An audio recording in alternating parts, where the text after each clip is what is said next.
نحمده ونستعينه ونستغفره ونعوذ بالله من شرور أنفسنا ومن سيئات أعمالنا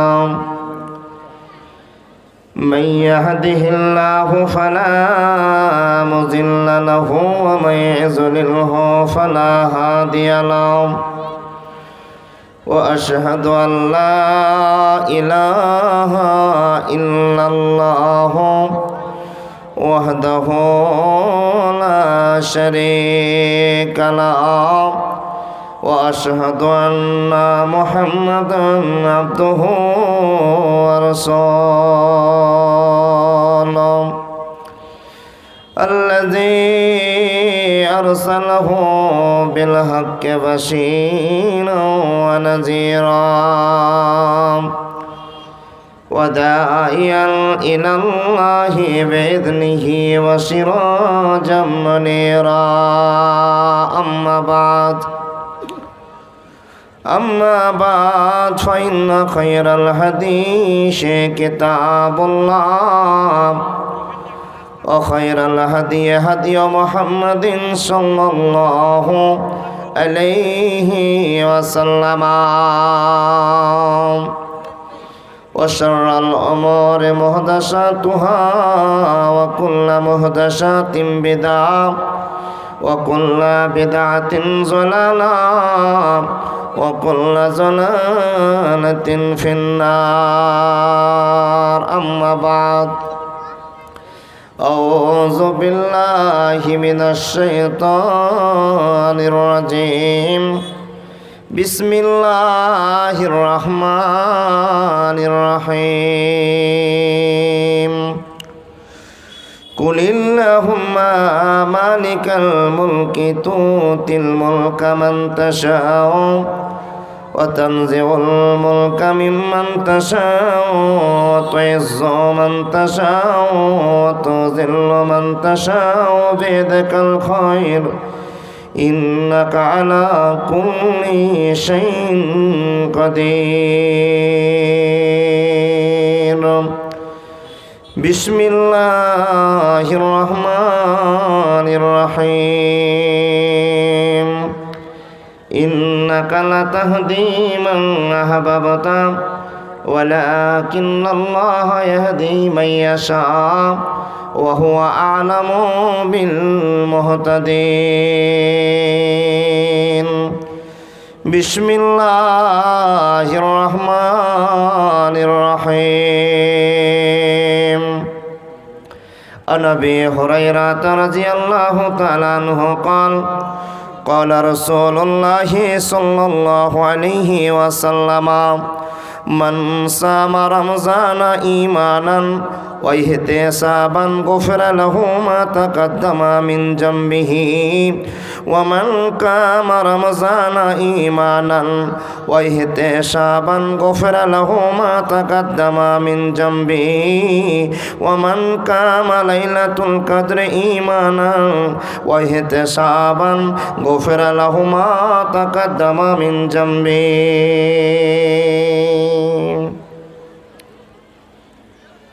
মরণ পাখি যেদিন সে ভাই একটু দেখো এদিকে আওয়াজ বাড়াও করবে ডাকাডাকি থেমে যাবে জীবন তোমার বন্ধ হবে আখি ওরে মন থেমে যাবে জীবন তোমার বন্ধ হবে আখি মরণ পাখি যেদিন সে করবে ডাকাডাকি থেমে যাবে জীবন তোমার বন্ধ হবে আখি ওরে মন ভেঙে যাবে জীবন তোমার বন্ধ হবে আখি দুনিয়াতে আছো তুমি টাকা পয়সা নিয়ে, কবর মাঝে করবে দাফন সাদা কাফন দিয়ে। যাইবা তুমি খালি হাতে, যাইবা তুমি খালি হাতে, থাকবে সবে পড়ি, থেমে যাবে জীবন তোমার, বন্ধ হবে আখি ওরে মন, ভেঙে যাবে জীবন তোমার, বন্ধ হবে আখি। মরণ পাখি যেদিন এসে করবে ডাকা ডাকি, থেমে যাবে জীবন তোমার, বন্ধ হবে আখি। ভেঙে যাবে জীবন তোমার, বন্ধ হবে আখি। থেমে যাবে জীবন তোমার, বন্ধ হবে আখি। লিল্লাহি তাকবীর। ভালোবাসার সাথে একটা আওয়াজ তুলে বলুন না, লিল্লাহি তাকবীর। কি গো বাপ, ও দাদা বন্ধুরা, একবার এই শব্দটা যদি ভালোবাসার সঙ্গে বলা হয় তো মেহেরবান আল্লাহ আপনার জীবনের গুনাহ সম্পূর্ণ ক্ষমা করে দিবেন। জোরে বলুন আমিন। একবার আওয়াজ তুলে বলুন লিল্লাহি তাকবীর।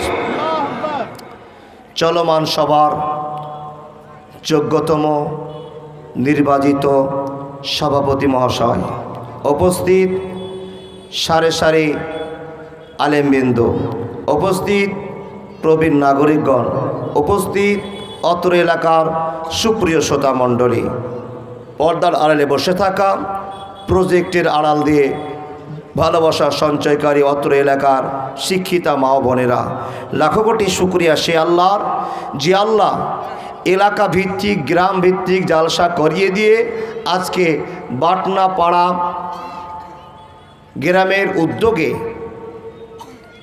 কবরস্থানের উন্নতিকল্পে এক মহতী সভার আয়োজন করা হয়েছিল।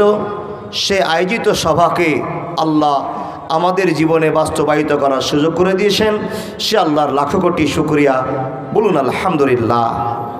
তার পরে পরে তার ভালোবাসার নবী, মায়ার নবী, নবী মুহাম্মদুর রাসূলুল্লাহ পড়ুন সাল্লাল্লাহু আলাইহি ওয়াসাল্লামের প্রতি লাখো কোটি দুরুদ ও সালাম শান্তি ধারা বর্ষিত হোক। আল্লাহুম্মা সাল্লি আলাইহি, আল্লাহুম্মা বারিক আলাইহি। সম্মানীয় উপস্থিতি, সব লোকগুলোকে একবারে মন প্রাণ দিয়ে চিনি আর ভালোবাসি, আর আপনারাও ভালোবাসেন, তাই তো বসে গেছেন জমে। কিন্তু বাবা খুব সিস্টেমটা খারাপ দেখা যাচ্ছে, মিডিলটা ফাঁকা পড়ে আছে, আর আনাচে কানাচে আপনারা চেপে গিয়েছেন। এখান থেকে লোকগুলো আসবে, আমি আস্তে আস্তে দেখতে পাচ্ছিলাম না, আসতে পারছিলাম না। তো এই জায়গাটা এমনভাবে বসেছেন যেটা রাস্তা তো না, এখান থেকে রাস্তাটা বন্ধ আছে, একটাই রাস্তা, তো রাস্তাটা ছেড়ে বসতে হবে। শোনাবনি, একটু আগে আসুন না, আগে আসুন। আর পিছনের কোনের লোকটিকে বলছি, দাদা বন্ধুরা, আব্বাজানেরা, একটু উঠে মাছগুলোতে বসে যান, লাইটের আলোতে চলে আসুন। আলহামদুলিল্লাহ, দেখেন পিছনের লোকগুলো আসলে বিপদে পড়ে যাবে, আর বারবার তখন ডিস্টার্ব হবে। একটা কথা বলতে শুরু করব, তখন বারবার যদি ডিস্টার্ব হয় তো আলোচনা ভালো লাগবে না। একটু নড়েন নড়েন। জি জি জি, ঠান্ডার সময় বুঝতে পারছি, আর যে কষ্ট করে এসছেন একবার বসে গেছেন তার নড়তে ইচ্ছা করবে না। ও দাদা আপনারা চাপুন না একটু, বাবা আপনারা চাপুন না, ওইটাতে জায়গা হচ্ছে না, বাঁশ তো পেলা করে মারা আছে না।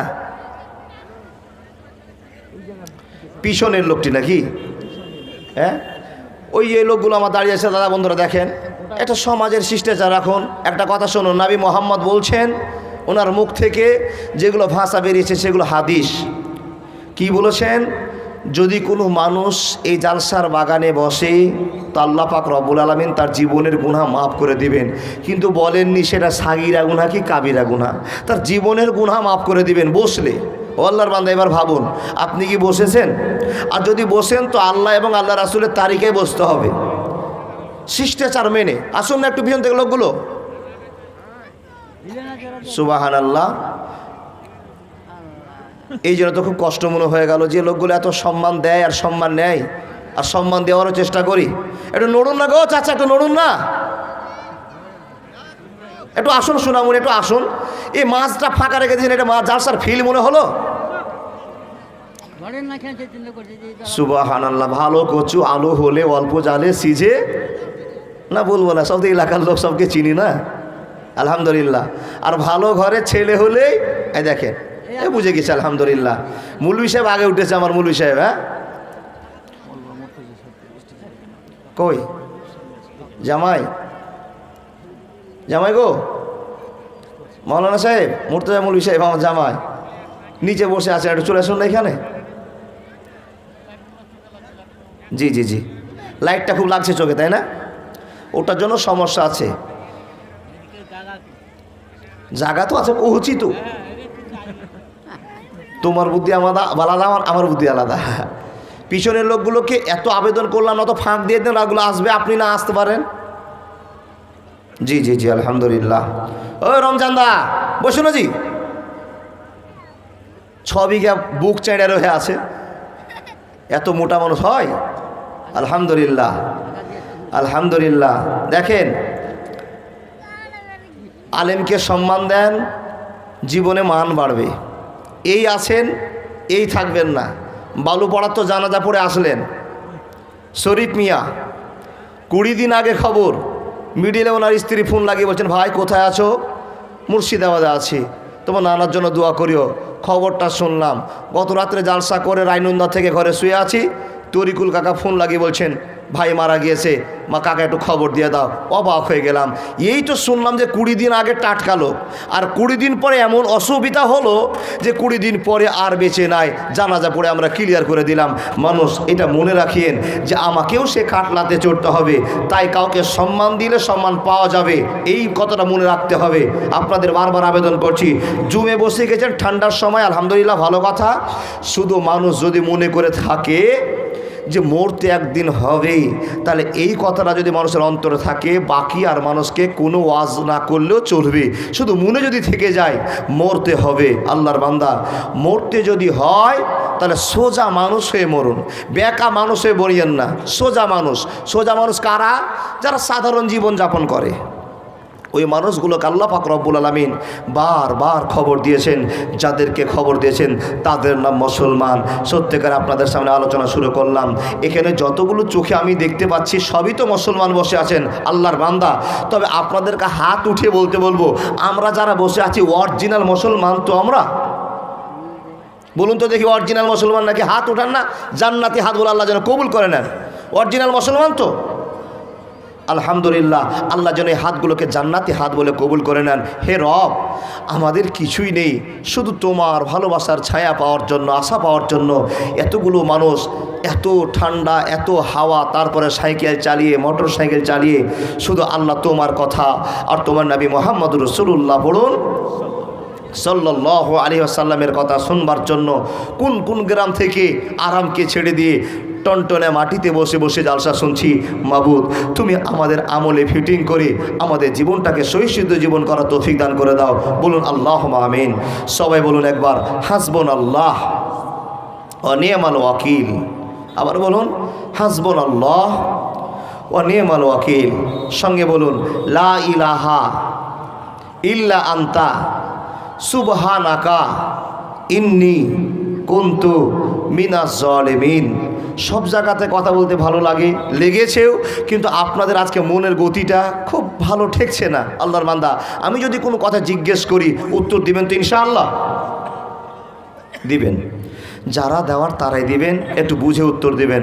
আল্লাহর বান্দা, আমরা যারা এখানে বসে গিয়েছি আল্লাহকে ভালোবাসি, কিন্তু অথচ আমরা আল্লাহকে কেউই দেখি না দেখে যদি আল্লাহকে এত ভয় করি, দেখলে কত ভয় হতো একটু মনের ভিতরে গবেষণা করুন। তাহলে আল্লাহকে দেখা আমাদের জন্য সম্ভব নয়। আমরা আল্লাহকে দেখতেও পাবো না। দেখবো একদিন, যেদিন হাসরের ময়দানে ডিসকাশন করা হবে, সেই দিন আল্লাহকে দেখতে পাবো। তো সেই দিন প্রমাণ আছে, আল্লাহর পায়ের নলাটা সর্বপ্রথম দেখা হবে, আর দেখলেই সকল মানুষেরা চিনতে পারবে আল্লাহ ময়দানে আসছে। জোরে বলুন সুবহানাল্লাহ। দেখেই বুঝে নিতে পারবে বান্দারা আল্লাহ আসছে। এই কথাটা প্রমাণ আছে সই হাদিস থেকে। ও আল্লাহর বান্দা, আপনাকে বলতে আরম্ভ করলাম, তাহলে আমরা যারা আল্লাহকে ভয় করি না দেখেই ভয় করি, আল্লাহকে দেখে কিন্তু আমরা এখানে বসিনি। আল্লাহকে দেখলে অনেক অন্তরে ভয় জমে যেত। ও আল্লাহর বান্দা, শুধু আপনার কাছে কথাগুলো বলে যায়, জীবনের পরিবর্তনের জন্য আল্লাহ আপনাকে হেদায়েতের পথ দিয়েছি। শুধু সাক্ষী করে একটা কথা বলুন তো, আমরা যে মুসলমান দাবি করে বসে আছি, আমরা নিজে নিজে মুসলমান হয়েছি না কেউ আমাদের মুসলমান বানিয়েছে? আমরা নিজেই মুসলমান হয়ে গেছি না কেউ বানিয়েছে? বানিয়েছে। তিনি কে? মুখটা খুলে বলুন না, তিনি কে?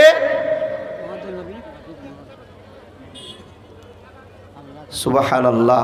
আল্লাহর কথাটা মুখ থেকে আল্লাহ শব্দটা বের করতে পারছেন না। যাই হোক, আপনাদেরকে আর কোনো কথা জিজ্ঞেস করব না। ও আল্লাহর বান্দা, আপনি যে চিন্তা ভাবনা নিয়ে বসেছেন, মনে মনে ভাবছেন যে মুসলমান মনে হয় আমি নিজে নিজে হয়ে গেছি, আমার বাপ মুসলমান ছিল, আমার দাদু মুসলমান ছিল, তাই মনে হয় আমরা হয়ে গেছি।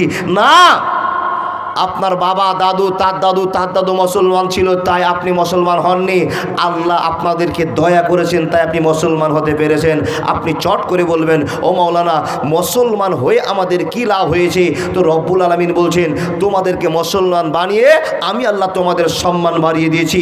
যেই কথা তোমরা আজও পর্যন্ত বিশ্বাস করতে পারোনি, আজও পর্যন্ত জ্ঞানের মধ্যে রাখতে পারোনি, যে আমি তোমাদেরকে মুসলমান বানিয়ে তোমাদের দাম কতটা হয়েছে তোমরা আজও পর্যন্ত জানলে না। আপনি জিজ্ঞেস করে বলবেন, ভাই এমদাদুল, বেটা এমদাদুল, আমরা মুসলমান হয়ে আমাদের লাভ কি হয়েছে? তো এই কথা বলতে গিয়ে একটা ছোট্ট লাভের কথা আপনাকে বলে যায়। আল্লাহ বলছেন কি? বিসমিল্লাহির রহমানির রহিম। ইন্নাকা লাতাহদি মান আহবাবতা ওয়ালাকিন্নাল্লাহা ইয়াহদি মান ইয়াশা ওয়া হুয়া আ'লামু বিল মুহতাদিন। কথা বলতে আরম্ভ করলাম, মনোযোগ দিয়ে কথাগুলো শোনার চেষ্টা করুন। জীবনের পরিবর্তন নিয়ে আসার একটা সিদ্ধান্ত নেন। যে কথাগুলো শুনবো আগামীকাল থেকে মানার চেষ্টা করবে ইনশাআল্লাহ। এ মানুষের দল, আপনাদের পরিচিত মুখ নিয়ে কথা বলতে আরম্ভ করলাম। রব আপনাকে খবর দিয়ে বলছেন, এ মানুষ শুনে নাও, এমনিতে মুসলমান হওয়া যায় না। তোমার বাবা মুসলমান ছিল তাই তুমি মুসলমান না, তোমার দাদু মুসলমান ছিল তাই তুমি মুসলমান না, তোমার দাদু মুসলমান ছিল তাই তুমি মুসলমান না। তোমার ধারণা ভুল হয়েছে। আমি আল্লাহ তোমাদেরকে দয়া করেছি আর তোমার সম্মান দুনিয়াতে বাড়িয়ে দিয়েছি। তোমার সম্মানকে আমি দুনিয়াতে টিকে রাখার জন্য আমি মুসলমান বানিয়েছি। চট করে আপনি প্রশ্ন করে বলবেন, মাওলানা, তাহলে আমরা মুসলমান হয়ে কি লাভ করেছি? তো রব্বুল আলামিন বলছেন, মুসলমান হয়ে তুমি কি লাভ করেছো শুনে নাও। ওয়াকুল্লা ইনসানিন আলজামনাহু তায়রুহু ফি উনকিহি ওয়া নুখরিজু লাহু ইয়াওমাল কিয়ামাহ কিতাবান ইয়ালকাহু মানসুরা ইকরা কিতাবাকা কাফা বিনাফসিকা ইয়াওমা আলাইকা হাসিবা। রব্বুল আলামিন বলছেন, হে মানুষের দল, তোমরা কান খুলে শুনে নাও, তুমি মুসলমান হয়ে কি লাভ করেছো? যেই দিন তোমার কেরাবিন আর কাতেবিন, দুই ফারিস্তা সারা জীবনের আমল আল্লাহর সামনে বাস্তবায়ন করবে, আল্লাহর কাছে তুলে ধরবে। হে আল্লাহর বান্দা শুনে নাও, তখন তোমার আমল নামার খাতাগুলো চেক শুরু হয়ে যাবে। যখন তোমার আমল নামার খাতা চেক হবে, তখনই তোমার কপালের রেজাল্ট শিট তৈরি হয়ে গেল। তুমি হয় জান্নাতে যাবে না হয় জাহান্নামে যাবে। কিন্তু মুসলমান খুশির সংবাদ সেখানে, তুমি যদি ভুল করে জাহান্নামে চলে যাও, আমি আল্লাহ তোমার সম্মান আবার বাড়িয়ে দিয়ে তোমাকে জাহান্নাম থেকে তুলে নিয়েছে, আবার নাহারে হায়াতে গোসল করিয়ে দিয়ে জান্নাতি মানুষ বলে ঘোষণা করে দেওয়া হবে। এটা তোমার জন্য সম্মান আমি আল্লাহ রেখেছি। চট করে বলবেন, মাওলানা, এটা আমাদের জন্য কত বড় সম্মান আমরা জানি না। আমাদেরকে আল্লাহ যদি এত সম্মান দিলেন, তো কেন আমাদের জন্য আবার জাহান্নামকে কায়েম করলেন? তো রব বলছেন, শোনে না, এই জাহান্নাম যদি তৈরি না করতাম, তোমরা অধিক সংখ্যক লোক জাহান্নামের অধিবাসী হয়ে যেতে, আমাকে মানতে না, রব বলে মানতে না, পৃথিবীর কাউকে সম্মান করতে না। জাহান্নাম তৈরি করেছি বলে তোমার মতো মানুষটা ভয়ে, আমার ভয়ে, জাহান্নামের ভয়ে, আল্লাহ আল্লাহ শব্দটা মাসের ভিতরে একবার করো, সপ্তাহের ভিতরে একবার করো। জাহান্নাম যদি না তৈরি করতাম, তো তোমাদেরকে আল্লাহ বলাতে পারতাম না। বান্দা শুনে নাও, তোমরা মুসলমান হয়ে তোমাদের জীবনে কি লাভ হয়েছে? একটাই লাভ করতে পেরেছো, তোমার আল্লাহ তোমাদের পিছনে আছে, তোমার আল্লাহ তোমাদের পক্ষে আছে। তুমি যতক্ষণ আল্লাহর বান্দা হয়ে থাকবে তোমার কোনো অসুবিধা হবে না। আর যখন তুমি আল্লাহকে ছেড়ে দিবে, আল্লাহ তোমার কাছ থেকে ভালোবাসার হাতটা তুলে নিবে। আর যখনই হাতটা তুলে নিবে, পৃথিবীর যত জায়গা আছে তোমারই মায়ের চালু হবে, তোমারই অসন্ত চালু হবে, অসুবিধা হবে না, হবে না, হবে না। ওরে মুসলমান তোরা হারাস না ঈমান, নামাজ পড়ো রোজা রাখো শক্ত করে ধর কোরআন।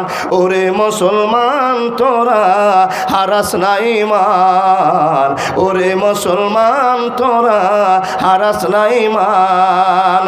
কেমন মুসলমান আমরা হারালাম ঈমান, নিজের জ্ঞান পরকে দিয়া হলাম রে বেমান। ওরে মুসলমান তোরা হারাস না ঈমান, নিজের জ্ঞান পরকে দিয়ে হলি রে ওয়াগান। ওরে মুসলমান তোরা হারাস না ঈমান। একবার জোরে বলুন না লিল্লাহি তাকবীর। আল্লাহর বান্দা, আমাদের সম্মান কত? আল্লাহ পাক রব্বুল আলামিন বলছেন, এক তো তোমাদের মুসলমান বানিয়েছি, নাম্বার 2 তোমাদেরকে জান্নাতের নায়ক বানিয়েছি, নাম্বার 3 কবরেরও নায়ক বানিয়েছি, নাম্বার 4 পৃথিবীতে তোমার সম্মান আছে, তোমার পিছনে সারা পৃথিবী পড়ে থাকবে, তুমি কারো পিছনে পড়ে থাকবে? জোরে বলুন, তুমি কারো পিছনে পড়ে থাকবে না। তাই তো আমরা কারো পিছনে পড়ে নাই, আমাদের পিছনে গোটা দুনিয়া পড়ে আছে। কথা ঠিক না ভুল? এ আল্লাহর বান্দা, খুব মনোযোগ দিয়ে কথাগুলো শুনে যান। আমাদের পিছনে পৃথিবী পড়ে আছে, আমরা কারো পিছনে পড়ে নাই। আমরা যার পিছনে পড়ে আছি তার নাম বিশ্ব নবী নবী মুহাম্মদুর রাসূলুল্লাহ। পড়ুন সাল্লাল্লাহু আলাইহি ওয়াসাল্লাম। আর যাকে আমরা মডেল মনে করেছি, তার কাছে ভালোবাসার সাথে আল্লাহ যেই কিতাবখানা দিয়েছে তার নাম কোরআন। তাহলে আমাদের জিন্দেগির গাইডলাইনের নাম হচ্ছে কোরআন, আর আমাদের আদর্শ মডেলের নাম হচ্ছে হযরত মুহাম্মদ। পড়ুন সাল্লাল্লাহু আলাইহি ওয়াসাল্লাম। আল্লাহ বলছেন, আমি যাকে সম্মান দিব পৃথিবীর কোনো মানুষ নাই তার সম্মানের হানি করে দিতে। মুসলমান, তোমার সম্মান আমি আল্লাহ দিয়ে দিয়েছি, তোমাদের সম্মান টিকে থাকবে, টিকে থাকবে যতক্ষণ, কতক্ষণ টিকে থাকবে? যতক্ষণ তুমি আমার ভক্তি ভালোবাসা নিয়ে অন্তরে রেখে দুনিয়া চলবে, ততদিন তোমার সম্মান টিকে থাকবে। আর যখন তুমি আমাকে ছেড়ে দিবে, আমাকে ভুলে যাবে, রব বলে স্বীকৃতি দিবে না, তখন তোমার আন্তর্জাতিক ক্ষেত্র থেকে ফুটপাত পর্যন্ত মার চালু হবে, কেউ রক্ষা করতে পারবে না। দেখুন, সম্মান যদি আল্লাহর দিতে হয় তো আল্লাহকে আমাদের সম্মান দিতে হবে। যে আল্লাহ আমাদের কাছে সম্মান চেয়েছে, সে আল্লাহর সম্মানের জন্য একবার বুক ফাটিয়ে বলুন লিল্লাহি তাকবীর। পিছনের লোকটি ঠিকই বিজেপির লোক।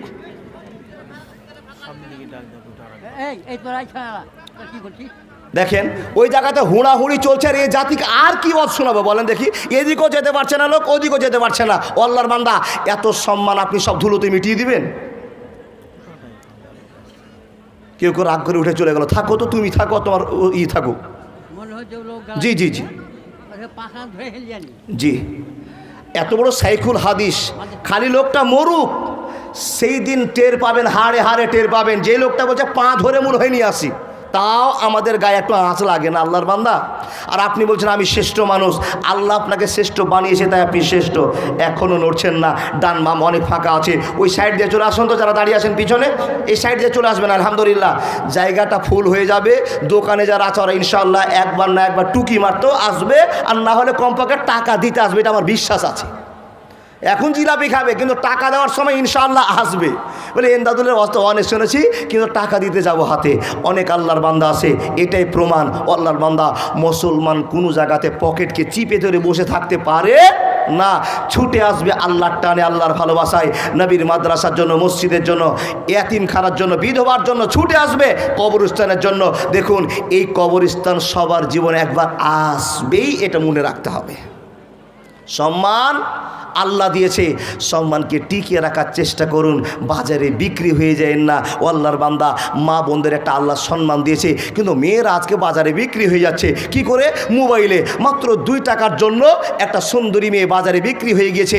নিজের চেহারাটাকে মোবাইলে পোস্ট করে দিয়ে বলছে, তোমরা আমাকে কমেন্ট করো, লাইক করো, শেয়ার করো, আমার সঙ্গে সারা রাত মস্তি করো। এত সুন্দর মেয়েটা মাত্র 2 টাকায় বিক্রি হয়ে গিয়েছে। এ মা, যেরকম সম্মান আপনি হারিয়ে দিয়েছেন, আল্লাহ বলছে, এ মুসলমান, পৃথিবীতে তোমরাই দামি সম্পদ, তোমাদেরই সম্মান, তোমাদের সম্মানটা তোমরা টিকিয়ে রাখো। টিকিয়ে রাখবেন কি করে গো বাবা? যত রমের খারাপ কাজের ভিতরে আমরা মুসলমান সামিল আছি, আমরা মুসলমান গ্রেপ্তার হয়েছে। আল্লাহ, তুমি মুসলমানের সম্মান দিয়েছো, সেই মুসলমানকে বুঝার শক্তি দাও যে আমাদের পৃথিবীতে এত সম্মান, আখেরাতে সম্মান, কবরের সম্মান, সেই মুসলমানকে কি ব্যবহার করে চলতে হবে। আমাদের মডেল হযরত মুহাম্মদ রাসূলুল্লাহ পড়ুন, সাল্লাল্লাহু আলাইহি সাল্লামের জীবনকে সম্মান দিয়ে আমাদের জীবনটা কাটাতে হবে, তবে সে সম্মান টিকে রাখবেন। ও আল্লাহর বান্দা, তাকান আমার দিকে, আমি কথা বলতে শুরু করলাম। আল্লাহ বলছেন, আমি যাকে সম্মান দিব, পৃথিবীর মানুষ তোমরা শুনে নাও, ও আমার কাছে সম্মান পাবে। তাকে ছোট লেভেল থেকে বড় লেভেলে পাঠিয়ে দিব। গোটা এলাকার লোক যদি তার বিরোধিতা করে, বিরোধিতা করে জিততে পারবে না। আর আমি আল্লাহ যাকে জিল্লতির মধ্যে ফেলবো, তার জিল্লতি যদি শুরু হয়ে যায়, গোটা এলাকার মানুষ যদি তাকে বাঁচাবার চেষ্টা করে, বাঁচাতে পারবে না।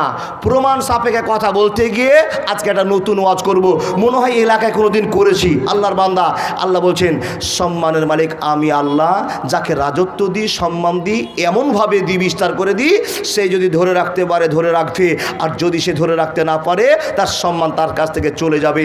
এই প্রমাণ সাপেক্ষে আপনাকে একটা কথা বলতে আরম্ভ করলাম। মুসলমান, আপনার দুনিয়াতে সম্মান, আখেরাতে সম্মান, কিয়ামতেও সম্মান। এই সম্মান শুরু করে দিয়ে আজকে আপনার মনটাকে ছোট্ট একটা জায়গায় প্রশ্নের সম্মুখীন করছি।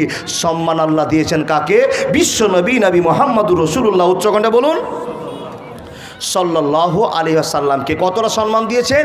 এর চাইতে বেশি সম্মান আর কোনো মানুষকে দেওয়া হয় নি। তাহলে সবচেয়ে সম্মানী ব্যক্তির নাম হযরত মুহাম্মদ। কতটা সম্মান পেলেন? ছোট্ট করে একটা গল্প করি। আল্লাহর বান্দা, কতটা সম্মানী ছেলে, যেদিন মার পেটে জন্ম হয়েছে সেদিন থেকে সম্মান শুরু হয়েছে, মরা পর্যন্ত শুধু সম্মান নয়, কিয়ামতের ঘন্টা বাজা পর্যন্ত হযরত মুহাম্মদের সম্মান। জোরে বলুন সুবহানাল্লাহ। কি সম্মান! আব্দুল মুত্তালিব একজন বিখ্যাত গ্রামের লোক, সমাজের লোক, দেশের লোক, বসে আছেন। কাবা শরীফের কাজ চলছে। আল্লাহর বান্দা, খুব মনোযোগ দিয়ে কথা শুনবেন। কাবা শরীফের কাজ চলছে, আর বিখ্যাত লোক দাদু বসে আছেন। দাদুর পাশে একটা চেয়ার ফাঁকা আছে। চেয়ারটাতে কে বসবে? কে বসবে? হযরত মুহাম্মদের চাচা কয়টা ছিলেন কারো জানা আছে? জানা নেই? বাপকে দিয়ে তার চাচা, বাপ চাচারা 10 জন ছিলেন। আল্লাহর বান্দা, তো বাপ তো ইন্তিকাল করে গেছেন, তো আর কজন আছে বেঁচে? মুখ খুলুন একটু। 9 জন আছে। এই 9 জন চাচা এই বাম দিকে যে আনসার মামা চেয়ারটাতে আমার বসে আছে, এই চেয়ারটাতে বসার যোগ্যতা রাখে না। যদিও যোগ্যতা রাখে, বসতে ইতস্তত বোধ করে। কেন? এই চেয়ারটা আমার বাপের পাশের চেয়ারটাতে আমরা বসার যোগ্যতা রাখি না। ছোট্ট বাচ্চা হযরত মুহাম্মদ পড়ুন, সাল্লাল্লাহু আলাইহি ওয়াসাল্লাম খেলাধুলা করতে করতে দাদু বসে আছে, কাবা শরীফের কাজ চলছে, আর হট করে এসে চেয়ারে বসে গিয়েছে। কে বসেছেন? ছোট্ট বাচ্চা হযরত মুহাম্মদ। আব্বা জানেরা শুনে যান, যখনই চেয়ারের মধ্যে বসে যাওয়া, এই হযরত মুহাম্মদকে এক চাচা দূর থেকে বলছেন, এই চেয়ারে বসিস না, এই চেয়ারে বসি না। আর ছোট্ট বাচ্চা হযরত মুহাম্মদ চেয়ারে বসে গিয়ে একবার নেটা বেড়ে বসেছে। এ বন্ধু আমার, চাচা সহ্য করতে পারলেন না, সম্মানের খাতিরে এসে হযরত মুহাম্মদকে বলছেন, এ ভাতিজা, এই চেয়ারটা তোমার জন্য নয়, এখানে সম্মানী লোকেরা বসবে, এখানে সম্মানের জন্য চেয়ারটা ফাঁকা রেখেছি। আমরা তো নিজের বাপের পাশে বসার সাহসটা করতে পারে না, এখানে এমন লোক বসতে সাহস পাবে, এখানে আন্তর্জাতিক ক্ষেত্রের লোকেরা বসার চান্স পাবে। এ মুহাম্মদ, তোমার বাপ নাই, তোমার মা নাই, আর তুমি ছোট্ট একটা বাচ্চা চেয়ারে যখন বসে গিয়েছো, এক চাচা নামাবার জন্য সিদ্ধান্ত নিয়েছে, নেমে যাও নেমে যাও যখনই বলতে শুরু করেছে, ও আল্লাহর বান্দা আব্দুল মুত্তালিব হযরত মুহাম্মদ পড়ুন সাল্লাল্লাহু আলাইহি সাল্লামের দাদু চট করে বেটার হাতখানা ধরে বলছেন, এ বেটা শুনে নে খবরদার এ চেয়ার থেকে হযরত মুহাম্মদকে নামাবার চেষ্টা করবে না, কারণ এই চেয়ারের যোগ্যতা একমাত্র মুহাম্মদ রাখতে পারে। বেটারে শুনে নাও, যে যোগ্যতার কথা তোমরা জানো না, আমি তার যোগ্যতার প্রমাণ পেয়ে গেছি। এই বেটা শুনে নাও, এই চেয়ারের যোগ্যতা হযরত মুহাম্মদ রাখে, এই চেয়ারে আর কেউ যোগ্যতা রাখে না। ওকে তোমরা নামতে বারণ করে দিও না, নামার জন্য তোমরা পেশার দায়ের করো না। বন্ধুরে শুনে নাও, হযরত মুহাম্মদ বসে আছেন, ছোট বাচ্চারা কাজ করতে আরম্ভ করেছে। বন্যার জলে কাবা শরীফ ভেঙে গিয়েছে, নতুন করে কাজ চালু হয়েছে, লোকেরা ইট গুটি দিতে আরম্ভ করেছে। আল্লাহর বান্দা মসজিদে আপনাদের কাজ চলছে, আর মসজিদে বয়স্ক লোকেরা কাজ করছে। যখন বয়স্ক লোকেরা কাজ করে, তখন আপনাদের ছোট ছোট নাবালক ছেলেরা সেখানে গিয়ে একটা বাটি নিয়ে গিয়ে, খোঁড়া নিয়ে গিয়ে এক মুঠ বালি নিয়েছে, আর মাথায় বিংড়া করে নিয়ে, পাগড়ি করে নিয়ে বালি ফেলতে আরম্ভ করেছে। নিজের চোখের দেখা গল্প আপনার। দেখেন, এখন তো কোনো মসজিদের এলাকার ভাঙাভাঙি দেখতে পাই না। গুহিডাড়া মসজিদটা ফেসবুকে দেখলাম যে ভেঙে দিয়েছে, মসজিদ ভেঙেছে। মসজিদে বড় মানুষেরা কাজ করলে হাজার হাজার ছোট ছেলেরা মার কাছে বাইনা শুরু করে, মা আমাকেও থালি দাও, আমাকে খোরা দাও, আমি আব্বার সঙ্গে বালি ঢোলাই করবো, ইট ঢোলাই করবো। করে কি করে না? এই আল্লাহর বান্দা, তো সেই কাজ চলছে, বড় মানুষেরা কাজ করছে, ছোট বাচ্চারা কাজ করছে। হযরত মুহাম্মদ চেয়ার থেকে এক দৌড়ে নেমে গিয়ে একটা পাথর নিয়েছে, পাথরের তো কাজ চলছে বাবা, পাথর নিয়ে মাথাতে নিয়ে আসছে। এক চাচা দেখছেন আমার ভাতিজা মুহাম্মদ, একটা পাথর বড় হয়ে গেছে, চলছে আর চলে আসছে, সহ্য করতে পারছেন না, কিন্তু হযরত মুহাম্মদ ছোট বাচ্চার মতো কাজ শুরু করে দিয়েছে। বন্ধুরে আমার, যখন কাজ শুরু করে দেওয়া, একজন চাচা তার কাছে গিয়ে বলছেন, ভাতিজা মুহাম্মদ, পাথর ডুইতে গিয়ে তোমার মাথায় কষ্ট পাচ্ছ, ব্যথা পাচ্ছ, অতএব তোমার পাশে যে ছেলেগুলো আছে এদেরকে দেখো, মাথায় একটা করে কাপড় দেওয়া আছে। এ মুহাম্মদ শুনে নাও, তোমার কাছে তো কাপড় নাই, তোমার কাছে একটা গামছা নাই, রুমাল নাই, মাথায় দিয়ে ইটটা ঢোলাই করবে, পাথর ঢোলাই করবে। অতএব তুমি যে লুঙ্গিটা পরে আছো, তুমি তখন মাত্র ছোট একটা বাচ্চা, লুঙ্গিটা খুলে দাও, আর লুঙ্গিটা খুলে মাথায় বেঁধে নাও, আর পাথরটা মাথায় করে নাও। তোমার মাথা জানতে পারবে না পাথর মাথাতে আছে, লাগবে না, ব্যথা অনুভব করবে না। এই বলে যখনই চাচা লুঙ্গিতে হাত দিয়েছে, এই মানুষের দল নবী মুহাম্মদের কত সম্মান, কত দাম। আল্লাহ বলছেন, কুলিল্লাহুম্মা মালিকাল মুলকি তুতিল মুলকা মান তাশাউ ওয়া তানজিউল মুলকা মিম্মান তাশাউ ওয়া তুইজ্জু মান তাশাউ ওয়া তুযিল্লু মান তাশাউ বিয়াদিকাল খায়র ইন্নাকা আলা কুল্লি শাইইন কাদির, ইন্নাকা আলা কুল্লি শাইইন কাদির। ওয়া তুইজ্জু মান তাশাউ ওয়া তুযিল্লু মান তাশাউ ওয়া তুইজ্জু মান তাশাউ ওয়া তুইজ্জু মান তাশাউ ওয়া তুযিল্লু মান তাশাউ ওয়া তুইজ্জু মান তাশাউ ওয়া তুযিল্লু মান তাশাউ। রব্বুল আলামিন বলছেন, যাকে ইজ্জত দিব রে, পৃথিবীর কেউ নাই তার বেইজ্জত করবে। একবার জোরে বলুন না সুবহানাল্লাহ। চাচা ভালোবেসে ছোট্ট বাচ্চা হযরত মুহাম্মদকে বলছেন, ভাতিজা লুঙ্গিটা খুলে দিয়ে মাথায় বান না, তোর সমস্যা নাই, ছোট বাচ্চা, তোর গোপনীয় জায়গা যদি মানুষ দেখে না কি এমন যায় আসে। এই কথা বলে যখনই লুঙ্গিতে হাত দেওয়া, নবী মুহাম্মদুর রাসূলুল্লাহ পড়ুন সাল্লাল্লাহু আলাইহি সাল্লাম মাথা থেকে পাথর ফেলে দিয়ে চিৎপাটা হয়ে পড়ে গিয়ে একবার দাঁতি লেগে গেছে, হুঁশ নেই, চোখগুলো উল্টে দিয়ে আকাশের দিকে চলে গেছে। এ আল্লাহর বান্দা, চাচা দেখছেন ভাতিজার লুঙ্গিতে হাত দেওয়ার সঙ্গে সঙ্গে আমার ভাতিজা বেহুশ হয়ে গেল। তার কারণ হযরত মুহাম্মদ যেই ব্যবহার করতে চাইছেন সেই ব্যবহার চাচা করতে পারেনি। আল্লাহর এত ইজ্জত সম্মান দিয়েছে, লুঙ্গি ছোট বাচ্চার হাত দেওয়াতে অজ্ঞান হয়ে পড়েছে। আব্দুল মুত্তালিব দূর থেকে দেখছেন আমার নাতি কেন অজ্ঞান হয়ে গেল। বন্ধুরে আমার, নাতিকে ভালোবাসেন, এজন্য ভালোবাসেন। হযরত মুহাম্মদ আমার জানের টুকরো, তার কারণ ওর মা হলো আমার দোষ বেটি, ওর মা হলো আমার দোষ বেটি আমেনা। আর আমার আব্দুল্লাহ, তার বাপ চলে গেছে দুনিয়া ছেড়ে, আমেনা দুনিয়া ছেড়ে চলে গেছে। আল্লাহ, এই ছোট্ট বাচ্চার ভাই দেখভালের জন্য আমাকে দায়িত্ব দেওয়া হয়েছে, আমার কাছে থাকে। অ্যাকচুয়ালি হযরত মুহাম্মদকে আমার দাদু বেশি ভালোবাসে। বন্ধুরে আমার, দিন চলে যায় চাচার কাছে গিয়ে এই ভাতিজাকে দেখার জন্য। বন্ধুরে আমার, আব্দুল মুত্তালিব পোতার কাছে গিয়ে দেখলেন চোখগুলো আকাশের দিকে উঠে গিয়েছে, আর সঙ্গে সঙ্গে লুঙ্গিটা টেনে হযরত মুহাম্মদকে ঢেকে দিয়েছে। আর যখনই ঢেকে যাওয়া পানি ছিটানি দিতে দিতে বন্ধুরে আমার নবী, সারা বিশ্বের নবী, নবী মুহাম্মদুর রাসূলুল্লাহ সাল্লাল্লাহু আলাইহি ওয়াসাল্লাম আবার ঝাড়ি মেরে যেন দাঁড়িয়ে গিয়েছে। ও দাদু, কি হয়েছিল, কি হয়েছিল? দাদুকে জিজ্ঞেস করে, দাদু রে হঠাৎ কেন তুমি অজ্ঞান হয়ে পড়ে গেলে? বলে আমি কিছু জানি না, আমি বলতে পারবো না। ছোট্ট বাচ্চা কি আর গল্প সাজিয়ে বলবে? না না না, সাজিয়ে বলার মতো হযরত মুহাম্মদ নয়। বন্ধুরে আমার শুনে যান, এখানে আল্লাহ প্রমাণ করে বলছেন এখানে ইজ্জতের খেলা আছে। হযরত মুহাম্মদ পৃথিবীর নায়ক হবে, আখিরাতের নায়ক হবে, কবরের নায়ক হবে। আর এই ছেলেটাকে অসম্মান করে লুঙ্গি খুলে বাজারে ঘুরিয়ে নিয়ে বেড়াবে? হবে না, হবে না, হবে না। জোরে মন থেকে সুবহানাল্লাহ বলতে পারলেন না? তাহলে হযরত মুহাম্মদের দাম কত, কতটা দাম অনুভব করলেন? বয়স বাড়তে শুরু করলো, বাড়তে শুরু করলো, বাড়তে শুরু করলো। যখন বয়স বেড়ে চলে যায় তখন তার ব্যবহার দেখে, চরিত্র দেখে, নম্রতা ভদ্রতা দেখে এলাকার যারা বেঈমান লোক হযরত মুহাম্মদকে মানে না, তারা বলছে এর নাম মুহাম্মদ বলে ডাকা হবে না। কি বলে ডাকতে হবে? বলছে এর নাম আল আমিন বলে ডাকতে হবে। জোরে সুবহানাল্লাহ বলুন। তারা টাইটেল দিল আল আমিন বলে তোমাকে আমরা ডাকবো, মুহাম্মদ বলে ডাকবো না। তাহলে অমুসলিমরা হযরত মুহাম্মদকে ভালোবাসতেন? সব চলে গেল, সব চলে গেল। যেই দিন হযরত মুহাম্মদ ভারপ্রাপ্ত হলেন, 40 বছর বয়স পার করে দিয়ে নবুয়তির টাইটেল পেলেন, সেই দিন থেকে শুরু হলো গ্রামের লোকের সঙ্গে বিরোধিতা। নবী মুহাম্মদ বলছেন চাচা, ও মা, ও চাচি, ও ভাই, ও বোন, ও এলাকাবাসীরা, আমরা এতদিন ধরে যার পূজা করছিলাম এর পূজা করা যাবে না, আমরা ভুল পূজা করছিলাম। কার পূজা করতে হবে? বলে এক আল্লাহর পূজা করতে হবে। পরিচয় কি? বলে কুল হুয়াল্লাহু আহাদ আল্লাহুস সামাদ লাম ইয়ালিদ ওয়া লাম ইউলাদ ওয়া লাম ইয়াকুল লাহু কুফুয়ান আহাদ। মানুষরা প্রশ্ন করলো, হে মুহাম্মদ, তোমার কি মাথায় কাজ করছে? তোমার কি ব্রেন ঠিক আছে? তুমি এক আল্লাহর কথা বলছো, যে আল্লাহ নাকি একটা আল্লাহ গোটা পৃথিবীকে চালাতে পারে।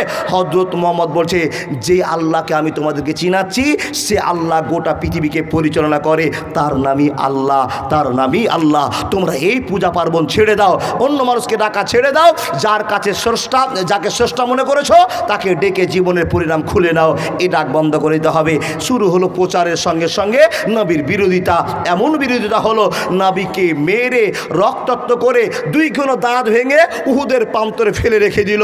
তার নাম হযরত মুহাম্মদ। জোরে বলুন সাল্লাল্লাহু আলাইহি ওয়াসাল্লাম। তাকান আমার দিকে, তাকান আমার দিকে। আলহামদুলিল্লাহ, ইমানদার লোকেরা যাকে আল্লাহ সম্মান দিবেন। দেখেন আমি তো লোকটাকে ভালো করে চিনি, মানে বছরে 6 মাসে 100 দিন দেখি হরিশঙ্করপুরের বাস চেন মাস্টার, বাসের চেন মাস্টার, অটোর চেন মাস্টার। আলহামদুলিল্লাহ, উনি এসে দিয়েছে, চলে গেছে 200 টাকা। আল্লাহ গো, তোমার বান্দাকে তুমি কবুল করে নাও। দেখেন সম্মানের মালিক আল্লাহ কোথা থেকে নিয়েছে, জালসা শুনতে এসে 200 টাকা পাঠিয়ে দিল। যাকে আল্লাহ চায় এইভাবেই চায়। আল্লাহর বান্দা দেখেন, এবার আপনাকে মেন কথা বলতে আরম্ভ করলাম, একটু ধৈর্য ধরুন। টাকা তোলা ফকির তো আপনারা জানেন, হ্যাঁ, এটা তো আপনারা বেঁধে দিয়েছেন। আর যে জায়গায় যাব বাবা, কোনো জায়গায় ছুটি নাই, সব জায়গায় একই খবর। এবার 40-45 জায়গাতে প্রধান বক্তা আছি, তো লাস্টে মোবাইলে তো সব দেখে নিয়েছে, দেখার বলছে ভাই আপনি তো কালেকশন ভালো করেন, তো লাস্টে কালেকশন একটা করে দিয়েন, মানে ছাড় আমার নাই। যদি ভোর রাতে উঠাই তারপরে একটা কালেকশন আবেদন থেকে যাবে, আল্লাহর বান্দা কালেকশন আপনাদের নিব। কিন্তু মুসলমানের দাম কত আল্লাহ বলেছেন, আজকে প্রমাণ করে আপনাকে দেখাবো। দেখেন আপনার দাম কত। আল্লাহ বলেন যাকে আমি সাহস দিই, যাকে আমি সম্মান দিয়েছি, কেউ তার সম্মান হানি করতে পারবে না। হযরত মুহাম্মদের বিরোধী শুরু হলো। হযরত মুহাম্মদ কত বছর রাজত্ব করলেন গো? নবুয়ত পাওয়ার পর থেকে 63 বছর জিন্দগি করলেন। আল্লাহর বান্দা 40 থেকে 63 জনটা কত দিন? 23 বছর মানুষকে ইসলামের দাওয়াত দিলেন। যারা আল্লাহর ভালোবাসা পেলেন তারা হযরত মুহাম্মদের হাতে হাত রেখে আশহাদু আল্লা ইলাহা ইল্লাল্লাহু ওয়া আশহাদু আন্না মুহাম্মাদান আবদুহু ওয়া রাসূলুহু এই কথা বলে জীবনের ভালোবাসাটাকে কবজায় করে নিলেন। তারা হলেন মুসলমান। নবী মুহাম্মদুর রাসূলুল্লাহ, মামু এটা জানো তো, মুহাম্মদুর রাসূলুল্লাহ সাল্লাল্লাহু আলাইহি ওয়াসাল্লাম কার ঘরে জীবন শেষ করেছেন গো?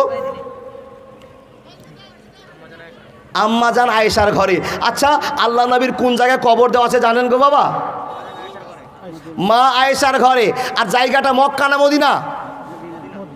মদিনা মানাওয়ারাতে বিশ্বনবীর দাফন কাফন করা আছে। কতদিন জানাজা হয়েছে আপনারা জানেন?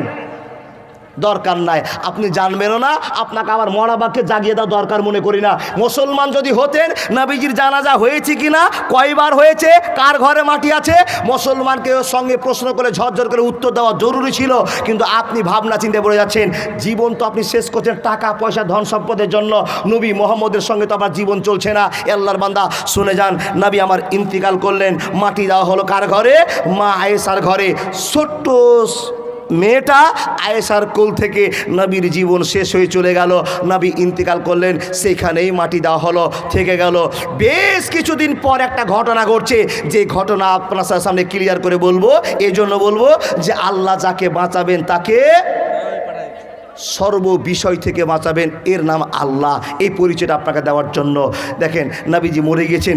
বেশ কিছুদিন পর নবী মোহাম্মদের সূত্র পৃথিবী থেকে উৎখাত হয়নি, মরার পরও নবীজির সূত্র আছে। আচ্ছা, এই কথাটা কি আপনারা জানেন? আমরা যদি এখন মরি, 8 দিনের ভিতরে আমরা কবরে ঢুকলে পচে ফুলে শেষ হয়ে যাব, তাই কি না বাবা? কিন্তু যারা কবরে পচে গলে শেষ হবে না, তাদের নাম নবী রাসূল। যারা কবরে পচে যাবে না, মাটিতে খেতে পারবে না, গায়ে পোকা হবে না, তাদের নাম নবী রাসূল আম্বিয়াগণ। আল্লাহর বান্দা মনে রেখে দেন, এই নবী মুহাম্মদের সূত্র দুনিয়াতে থেকে গেল, কবরেও শুরু হলো সূত্রতা। কি করে সূত্রতা হলো আপনাকে একটু বলে যাই। দেখেন, সূত্রতা বেড়ে গেল। সূত্রতা যে শুরু হচ্ছে কোথা থেকে কেউ জানে না। আল্লাহর বান্দা মদিনার মসজিদে 2 জন, কেউ বলছেন 2 জন, কেউ বলছেন 3 জন, এই 3 জন লোক হযরত মুহাম্মদের সম্মান ডাউন করার জন্য ইউরোপ থেকে এসেছে। গল্পটা আপনাকে শোনাতে আরম্ভ করলাম। কি গো? নবী লাশ চুরি করেছিল, সেই গল্পটা আপনাকে শোনাই, ইমানের পরিবর্তন হবে। আপনি এই কবরস্থানটা করবেন কেন আপনাকে বলে যাচ্ছি। এ আল্লাহর বান্দা, নবী মুহাম্মদ রাসূলুল্লাহকে দাফন করে দেওয়া হয়েছে, আর তার সূত্ররা ষড়যন্ত্র শুরু করেছে কি, যে হযরত মুহাম্মদকে কি করে অসম্মান করা যায়। কিন্তু রব্বুল আলামিন বলছেন, অতএজ্জু মান তাশাও ওয়াতুযিল্লু মান তাশাও বিয়াদিকাল খায়র ইন্নাকা আলা কুল্লি শাইইন কাদির। এ বান্দারা, আমি যার সম্মান রক্ষা করব এভাবে করব। কেমন করে রক্ষা করতে আরম্ভ করলেন বন্ধুরে আমার? এক দেশের রাজা আর এক দেশের খবর হয়ে গেল। এ আল্লাহর বান্দা, শর্টকাটে বলার জন্য আমি উপনীত হলাম। একজন বাদশা, তার নাম হলো নুরউদ্দিন জঙ্গি। নুরউদ্দিন জঙ্গি তো জামাই, কি বললাম নামটা? নুরউদ্দিন জঙ্গি বাদশার নাম। উনি রাত্রে স্বপ্ন দেখছেন। কি স্বপ্ন দেখছেন? হযরত মুহাম্মদ যেন বিপদে আছেন। আল্লাহ এ ভালোবাসার সাথে হযরত মুহাম্মদের এ ভালোবাসাটাকে টিকে রাখার জন্য ওনাকে আদেশ করছেন। রাতে স্বপ্ন দেখছেন। কি স্বপ্ন? যেন হযরত মুহাম্মদ বিপদে আছেন। উনি আহ্বান করে বলছেন, এ বাদশা নুরউদ্দিন জঙ্গি, আমি মদিনাতে খুব বিপদে আছি, 2টো লোক আমাকে খুবই ডিস্টার্ব করছে, আমাকে খুব জ্বালা যন্ত্রণা করছে। এ বাদশা নুরউদ্দিন জঙ্গি, এই দিকে তুমি একটু নজর করো। এই 2টো লোককে এই 2টো লোকের জন্য আমি নিজে শান্তি পাচ্ছি না, তুমি এর হাত থেকে আমাকে রক্ষা করো। আল্লাহর পক্ষ থেকে স্বপ্ন। আমরা রাতে শুইলে তো স্বপ্ন দেখি গো বাবা, দেখি তো স্বপ্ন, কিন্তু আমাদের কিছু উদ্ভাট স্বপ্ন আছে। আমরা যারা স্বপ্ন দেখি, কেউ স্বপ্ন দেখেছি হঠাৎ করে আপনার 1তলা বাড়িটা 5তলা হয়ে গেছে, এটা স্বপ্ন হলো? কে বলছে, ভাই আজ রাতে আমি স্বপ্ন দেখেছি খুবই ভালো কোম্পানির মিষ্টি খাচ্ছি। তো সকালে যখন উঠছে, মিষ্টি কি খেয়েছে বাবা? দেখেন, স্বপ্ন দেখেছে মিষ্টির জায়গাতে বাবা বুড়া আঙুলটা মুখে ঢুকে আছে, ও রাতে খুব ভালো কোম্পানির মিষ্টি খেয়েছে। আমাদের স্বপ্ন হলো উদ্ভাট স্বপ্ন, যে স্বপ্নের কোনো দাম নাই। আর ইমানদাররা যে স্বপ্ন দেখে, হঠাৎ করে স্বপ্ন দেখে কি বলছেন? দেখছেন উনি জান্নাতে ঘুরছেন, একটা ভালো স্বপ্ন। উনি ফজরের নামাজে দাঁড়িয়ে গেছেন, একটা ভালো স্বপ্ন। এই স্বপ্ন যদি ভালো স্বপ্ন দেখেন তো আল্লাহর প্রশংসা করিয়েন। আর যদি মিষ্টি খাওয়া স্বপ্ন দেখেন, খারাপ স্বপ্ন দেখেন, তো কি করবেন?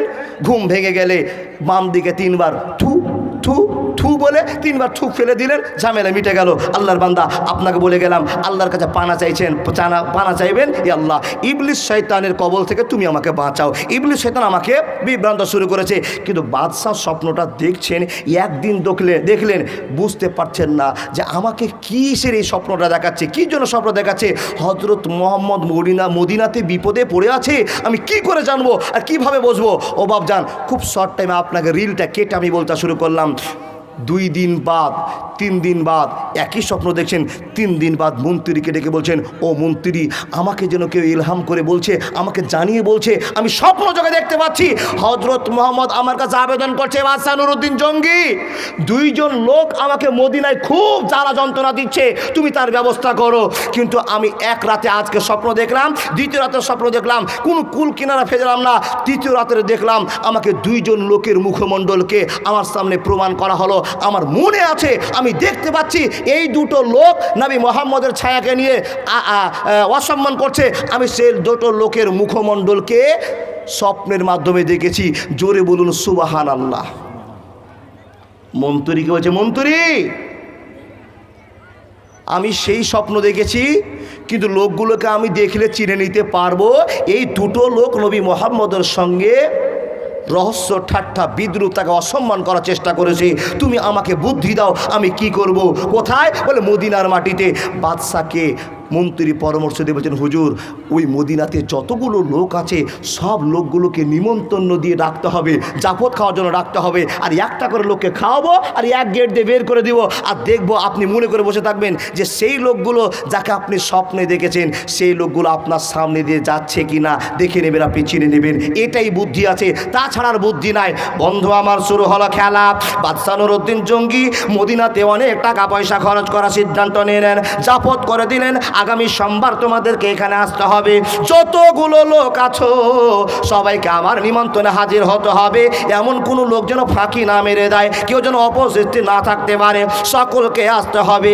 আমি সবাইকে একদিন খাওয়াবো। এলান হয়ে গেল, খাবার চালু হয়ে গেল, লোকেরা খাচ্ছে আর চলে যাচ্ছে, খাচ্ছে আর চলে যাচ্ছে, খাচ্ছে আর চলে যাচ্ছে। বন্ধুরে আমার, আর মন্ত্রীকে বলে দেওয়া হলো, এ মন্ত্রী শুনে নাও, এই এলাকায় যদি কোনো বুড়া মানুষ থাকে, যদি বুড়ি মানুষ থাকে, তো ওই বুড়া মানুষগুলোর জন্য টোটো পাঠিয়ে দাও, ঘোড়া পাঠিয়ে দাও, সাইকেল মোটরসাইকেল পাঠিয়ে দাও, ওদেরকে তুলে নিয়ে আমার সামনে দাঁড় করো। তার কারণ আমি রাতে যেই ছেলেগুলোকে দেখেছি, যে মানুষের চেহারা দেখেছি, এরা নবী মুহাম্মদের সময় সম্মান করেছে, এদেরকে চিনতে হবে আর এদেরকে ধরে বুঝে নিতে হবে এরা কি জন্য অশান্তি চালু করেছে। এলান হয়ে গেল, সকল লোকেরা টাইম মোতাবেক এসে খেতে শুরু করলো, খাচ্ছে আর চলে যাচ্ছে, খাচ্ছে আর চলে যাচ্ছে। গোটা মদিনার লোক শেষ হয়ে গেল। যেই 2টো লোককে রাতে স্বপ্ন দেখেছিলাম সেই 2টো লোককে দেখা গেল না। মন্ত্রীকে ডেকে বলছেন, মন্ত্রী খবর কি? সব লোক খেয়ে দিয়ে চলে গেল, যেই লোকগুলোকে স্বপ্নে দেখেছি সেই লোকগুলোকে তো দেখতে পেলাম না। মন্ত্রীকে বলা হলো, মন্ত্রী আবার তুমি এলান করে দাও, মক্কা মদিনার ভিতরে কোনো লোক আছে যারা এখনো জাফত খেতে আসতে পারেনি, কোনো কাজের জন্য পাগল হয়ে বসে আছে, এখনই তারা উপস্থিত হতে পারেনি। খবর নিতে গিয়ে দেখা গেল এলাকার লোকেরা বলল, আমিরুল মুমিনিন, ওগো মন্ত্রী সাহেব, আমাদের এখনো 2 জন এরা জাফত খেতে আসেনি, এরা এখনো জাফত খাওয়ার জন্য আসেনি। বলে ওরা কারা? ওদের বাড়ি কোথায়? বলে ওদের বাড়ি কোথায় আমরা কেউ জানি না, কিন্তু ওরা এমন ভালো লোক, কোনোদিন কারো জাফত খেতে যায় না, কোনো নিমন্ত্রণ বাড়িতে যায় না, কোনো মানুষের সঙ্গে কথাবার্তা করে না, তারা মসজিদেই বসে বসে সুবহানাল্লাহ, আলহামদুলিল্লাহ, লা ইলাহা ইল্লাল্লাহ, আল্লাহু আকবার, আল্লাহর প্রশংসা করে, সুন্দর করে করে কোরআন তেলাওয়াত করে। ওরা মসজিদ থেকে কোনোদিন কারো বাড়ি যায় না। আর এলাকার লোকের যদি বিপদ হয়, এই লোকেরা টাকা দিয়ে সাহায্য করতে আরম্ভ করে, কোটি কোটি টাকা গ্রামবাসীকে দান করে দেয়। হে আমিরুল মুমিনিন, শুনে নিন, ও বাদশা নুরউদ্দিন জঙ্গি, আপনি বুঝে নিন, এই 2টো লোক আপনার জাফত খেতে আসবে না। বাদশা বলছে, সে যে কোয়ালিটির লোক হোক না কেন, আমার এখানে জাফত খেতে আসতেই হবে। যদি সে না আসতে রাজি হয়, জোর করে তাকে নিয়ে আসো। খবর পাঠিয়ে দেওয়া হলো, সেই লোকগুলোর কাছে যাওয়া হলো, ও লোকেরা, তোমাদেরকে বাদশা নুরউদ্দিন জঙ্গি ডেকেছে, তোমরা চলো। লোকেরা বলল, ভাই আমাদের তো আদতের ভিতরে পড়ে না, বৈশিষ্ট্যের ভিতরে পড়ে না, আমরা অতএব কারো জাফত খেতে যাব না। মন্ত্রীকে বলে দেন, রাজাকে বলে দেন, আমরা সেখানে উপস্থিত হতে পারবো না। তার কারণ 1 মিনিট, 2 মিনিট, 5 মিনিট, 10 মিনিট, আধ ঘন্টা যদি আমাদের লস হয়ে যায় ওখানে গিয়ে, তাহলে আমাদের এবাদতের জগৎটা ক্ষতি হয়ে যাচ্ছে। এমন আমরা আল্লাহকে এবাদত দেখাই, আমরা 5 মিনিট টাইম ফাঁকি রাখতে পারি না। ও সুবহানাল্লাহ। চোরের মায়ের মিষ্টি মিষ্টি কথা শুনে বাদশার কাছে খবর হলো, বাদশা নামদার ওই সমস্ত লোকেরা, যেই লোক দুটোকে আপনার কাছে খবর দিয়েছি, ওনারা আপনার কাছে আসবে না। বলে ওরা আল্লাহওয়ালা লোক, ওরা এক মিনিট ফাঁক রাখতে চাইছে না, সব সময় সুবহানাল্লাহ আলহামদুলিল্লাহ লা ইলাহা ইল্লাল্লাহ বলবে, এই জন্য তারা আপনার কাছে আসবে না। বন্ধুরে আমার, বাদশা বলছেন তাদেরকে ডাকতে হবে না, আমি নিজেই যাব, দেখি তাদের ভিতরে আল্লাহর কত গুণ আছে, আল্লাহর কত ভালোবাসা আছে, এরা কত বড় আল্লাহওয়ালা আছে, এদের কাছে আমি নিজেই চলে যাব। মন্ত্রীকে সঙ্গে নিয়ে কয়েকজন লোককে নিয়ে চলতে আরম্ভ করলেন মসজিদের কাছে। এ বন্ধুবর আমার, আল্লাহ পাক রব্বুল আলামিন বলছেন যাকে আমি সম্মান দিব, আমি পৃথিবীর মানুষের মধ্যে তোমাদেরকে এই কথা প্রমাণ করে রেখে দিলাম, এই ক্ষমতা আমার কাছে তৈরি আছে। বান্দারে শুনে নাও, আমি যাকে সম্মান দিব পৃথিবীর নাই তারকে অসম্মান করতে, আর যাকে জিল্লতির মধ্যে ফেলবো কেউ নাই তার সম্মান বাড়িয়ে দিতে। মানুষের দল কতটা, এই কথা প্রসঙ্গে ঘটনা শুরু হয়ে গেল। আমাদের জীবনের পরিবর্তন হবে ইনশাআল্লাহ। মানি না, মানছি না, মানতে পারবো না আমার নবীজির অপমাননা, মানি না, মানছি না, মানতে পারবো না আমার নবীজির অপমাননা, অপমানকারীরা রক্ষা পাবি না, মানি না, মানছি না, মানতে পারবো না আমার নবীজির অপমাননা। আল্লাহর বান্দা মনোযোগ দিয়ে কথাগুলো শোনা যান। নবীকে অপমান করবে জনগণ, আমরা কোনোদিন মানতে পারবো গো বাবা? না না, মানতে পারবো না। নবীরকে অসম্মান করবে মুসলমান মানতে পারবে না। তার কারণ হলো নবী মুহাম্মদ আমাদের জন্য মডেল, আর আল্লাহ ঘোষণা করে দিয়েছেন লাকাদ কানা লাকুম ফি রাসূলিল্লাহি উসওয়াতুন হাসানা। এই মানুষের দল যারা তোমরা মুহাম্মদকে পেয়ে যাবে, মুহাম্মদের আইনকে মেনে জীবনযাপন করে নাও, তোমাদের ঠিকানা জান্নাতে হয়ে যাবে। আর মুহাম্মদকে যদি না মানো, তোমাদের ঠিকানা জাহান্নামে হয়ে যাবে। খুব শর্টকাটে চলছি বাবা। সব পিছনে ফেলে দিয়ে মসজিদে চলে গেলেন কে? বাদশাহ আর তার সৈন্য সামন্ত নিয়ে। গ্রামবাসীও দাঁড়িয়ে আছে, ডাকছেন, ও আল্লাহর বান্দা, মসজিদের ভিতরে কে আছেন? গেট খুলেন। গেট খুলছে না। একবার দুবার আওয়াজ দিলেন, আমি বাদশাহ নুরুদ্দিন জঙ্গি বলছি,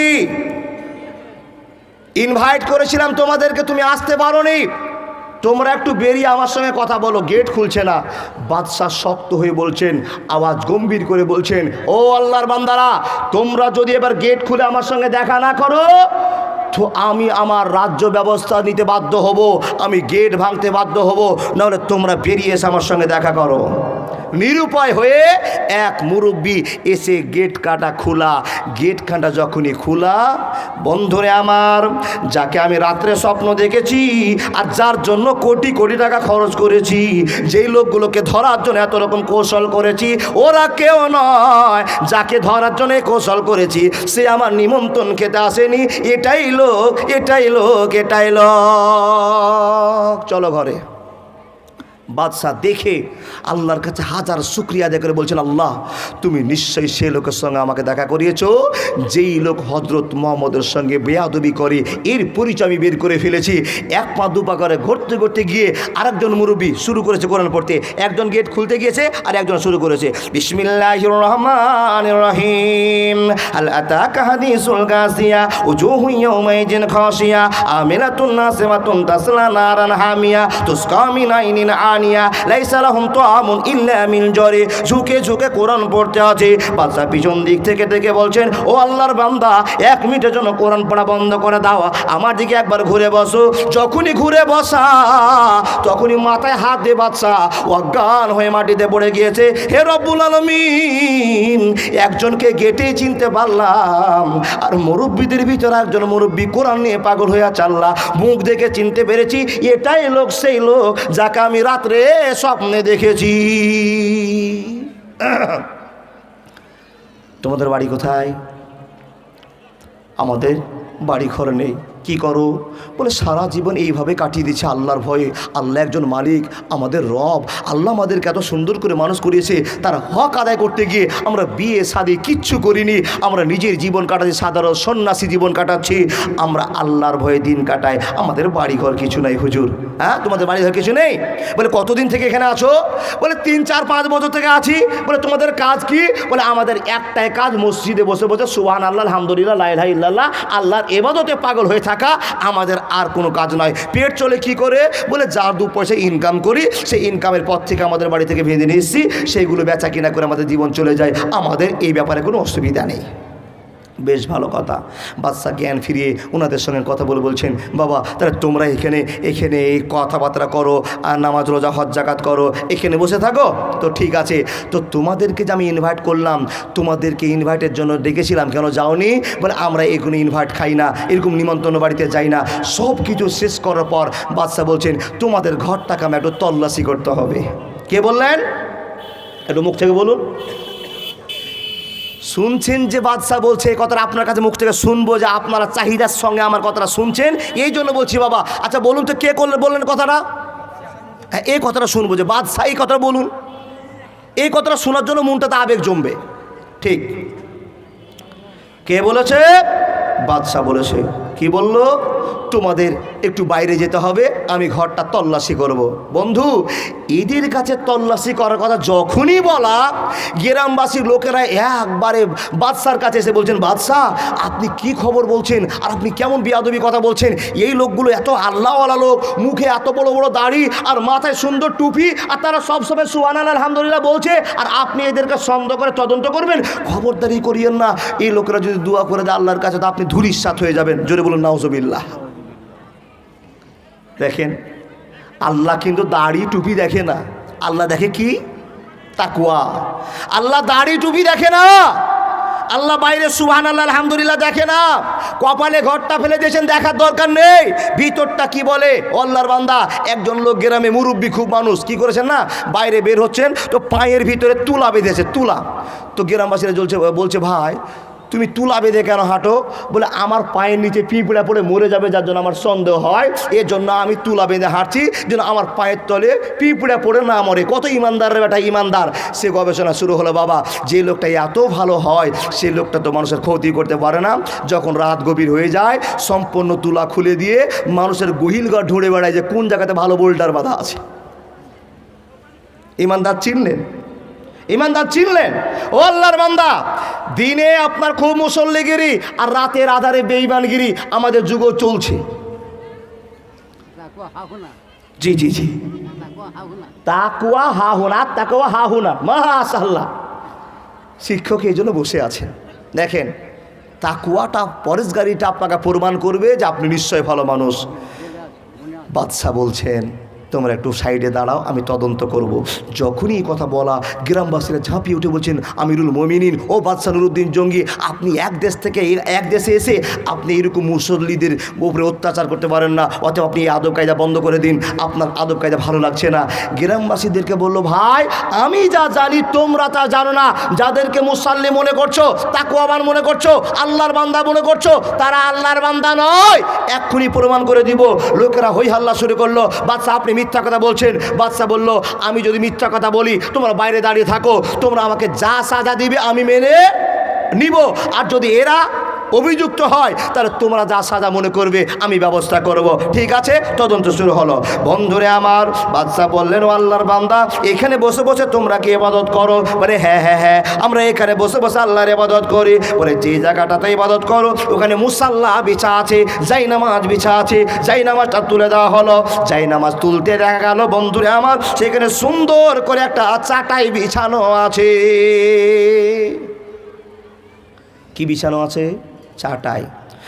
নুরুদ্দিন জঙ্গি নিজের হাতে দক্ষতার সঙ্গে কাজ করছেন, মন্ত্রীকে নিয়ে তাড়াতাড়ি করে চটটাকে সরিয়ে দিলেন, চাটাইটা সরিয়ে দিলেন। বন্ধুরে আমার, চাটাই সরাতেই দেখা গেল এ জায়গাতে সুন্দর একটা পাথর বসানো আছে, পাথর বসানো আছে। বাদশা নুরুদ্দিন জঙ্গি বললেন, ও মৌলভী সাহেবেরা, ও মুত্তাকি লোকেরা, ও ইমানদার লোকেরা, এই পাথরটা কি কাজে তোমাদের দরকার হয় তোমরা কি বসে বলতে পারবে কিনা বলে দাও। লোকেরা মিথ্যা কথা বলতে আরম্ভ করলো। ওই দুইজন লোক বলছেন, এই পাথরে বসে বসে আমরা আল্লাহকে ধ্যান করি, এই পাথরে বসে বসে আল্লাহর সঙ্গে বন্ধুত্ব করে। ঠিক আছে ঠিক আছে বন্ধুরে আমার, নুরুদ্দিন জঙ্গি মন্ত্রীকে বলছেন, ও মন্ত্রী দেরি করা যাবে না, যেই পাথরে ধ্যান চলে সেই পাথরের খেলা দেখতে হবে। মাকারু ওয়া মাকার আল্লাহ আল্লাহু খায়রুল মাকিরিন, আল্লাহু খায়রুল মাকিরিন। একদিন আইনা গাছের ডালে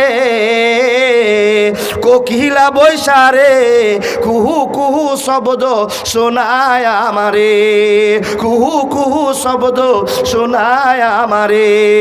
পাখিটাকে ধরবো বলে গিয়েছিলাম নদীর ধারে, ফুরুত কইরা উইরা গেল যাই না ধরা রে। আইনা গাছের ডালে কোকিলা বৈশারে কুহু কুহু শব্দ শোনায় আমারে, কুহু কুহু শব্দ শোনায় আমারে। একবার জোরে বলুন না সুবহানাল্লাহ। দেখেন আল্লাহর বান্দা, খেলা চালু হয়ে গেল।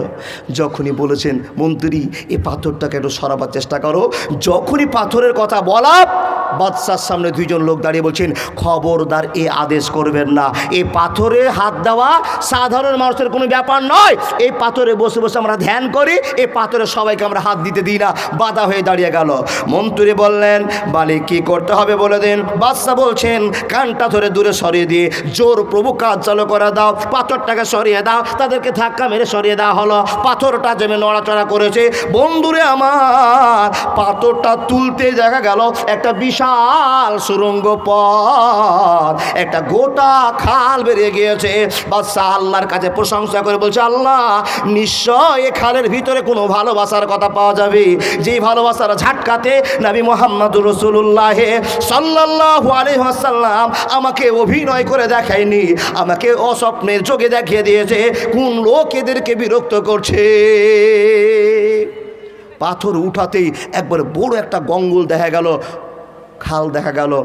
বাদশা বলছেন এদেরকে খুঁটিতে বাঁধো, খুঁটিতে বাঁধো। ভালো না বিয়াদবি ক্ষমা করবেন, এই বোতলটা দেন না একটু, সলমানদা দাও তো জি। ঠান্ডা তো কিনকিনে পানি আছে বাপ, বুঝতে তো পারছেন একদিন গলা ফাঁক নাই, গলার অবস্থাও দেখে বুঝতে পারছেন কি চলছে। বলবো না বিয়াদবি ক্ষমা করবেন। ঠান্ডা পানি